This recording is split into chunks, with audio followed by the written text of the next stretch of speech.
என்ன காடமங்கலத்துக்கு வாங்க. அட வாங்கண்ணா. யாருமே இல்ல. என்னே வா போய்தான் பாப்போம். பெரிய சிவாஜி சிலுத்துக்கிட்டே திரியிறாரு. என்ன காத்து இந்த பக்கம் வீசுது? எங்க ஊர்ல பூரா கொல்லிக்கண்ணா இருக்கு. இந்த ஊர்லயாவது நல்ல கண்ணு இருக்கான்னு பாக்க வந்தேன். பாத்துட்டியா? பாத்துட்டேன், போறேன். என்ன போற? இங்க ஒருத்தி தனியா உட்காந்து குத்திட்டு இருக்கேனே, வந்து உலக்கைய பிடிச்சு உரல்ல போடுவியா? இப்படிதான் அன்பா அரவணப்பா பேசுவீங்க, அப்புறம் ஆப்பு வச்சு விட்டுருவீங்க. இதெல்லாம் நமக்கு சரிப்பட்டு வராது. நான் கிளம்புறேன். நான் அப்படியா? ஐயோ விட மாட்டேங்கிறாளுகளே. வாயா, வந்து பிடிச்சு ஒரு போடு போடியாண்ணா. சரியாத்தான் வரும்னு நினைக்கிறேன்.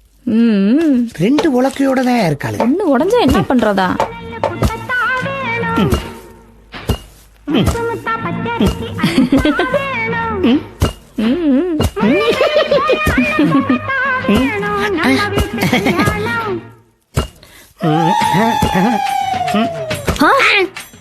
யோ, உதவி பண்ண கூப்பிட்டா இடுப்புலையா கை வைக்கிற?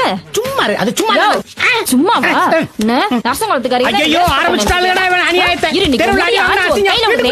மாதிரி வீட்டுல எங்க போற?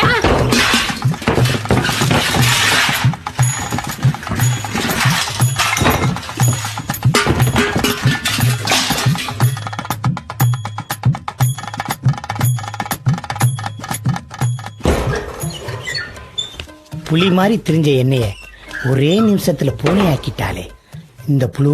சரி ஏயா நீ இவ்வளவு கில்லாடியா இருக்கே இல்ல, அப்புறம் ஏன் ஒரு 2 பொண்டாட்டிகள் ஓடி போயிட்டாளுங்க? அடிப்போடி இவளே. இந்த காட்டாறு இருக்கே, அது கம்மா பார்த்து கடல் பார்த்தா பாயுது, ஆழம் பார்த்த இடத்துல எல்லாம் போய்கிட்டு இருக்கு. அது மாதிரிதான் அவளுகளுக்கு என் கூட வாழ கொடுத்து வைக்கல. அத பத்தி பேசாத, என் மனசே வேதனையா இருக்கு. ஏ கோட்டை, நீ இதெல்லாம் பத்தி கவலைப்படாதயா.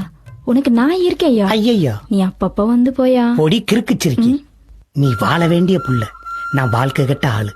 மனச மன்னார்குடிக்கும் மதுரைக்கு அலைய விடாத. வர்றேன்டா. யோ திரும்பவுமா? பேச்சு வாக்குல என் பாவடை எடுத்துட்டு உன் சட்டையை விட்டுட்டு போறியா? பழக்க தோசத்துல மேலாடன்னு நினைச்சு உன் பாவாடையை எடுத்துட்டேன் புள்ள.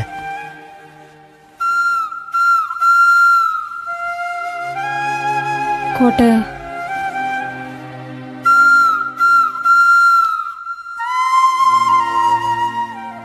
யோ கோட்டசாமி, அப்பப்ப வந்து போயா.